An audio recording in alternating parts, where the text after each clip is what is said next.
The word Torah, usually translated as Bible, really comes from the Hebrew word hoirah, which means lesson.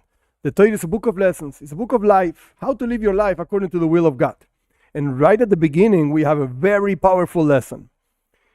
Usually people translate the first verses of the Torah like saying, in the beginning God created the heavens and the earth, and the earth was very void, and so on. But the true translation is the following, without entering into the details of the words. In the beginning of the creation of God, of the heavens and the earth was void, and so on, God said, let there be light, and there was light. That means that the first creation is light, oid in Hebrew, not the heavens and the earth. And if you want to see more details, I invite you to read the commentary of Rashi. Rabbi Shlomo Yitzchaki, he lived in France in the year 1000 approximately. He has a very long explanation of this thing that I just explained. So, the first creation is light. The question is, if that's the first creation, who was actually benefiting from the light? There was nobody over there. There was nothing over there, not even a world, just light. So what's the purpose of light if there's no world, if there's nobody who can benefit from the light?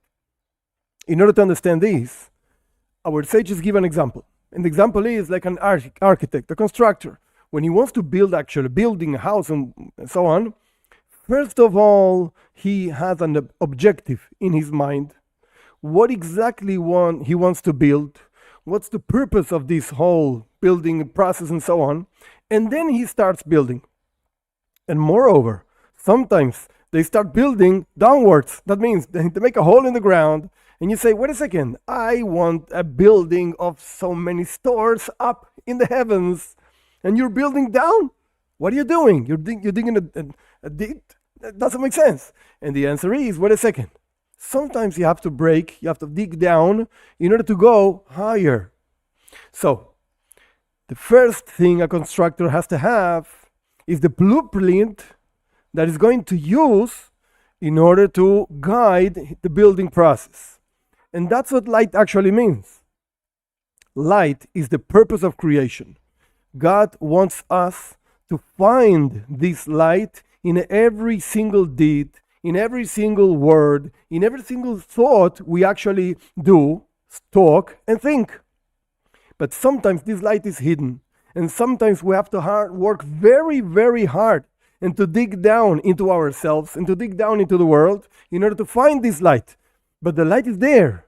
The godly light is there in every single corner of creation, in every single one of our own cells. So, that's why God created light, because that's, again, the blueprint, the objective that guides every single thing throughout the creation. And our job is, our work is, and sometimes it's very hard, and sometimes you have to break in order to build better and higher and so on, to find this light within the creation.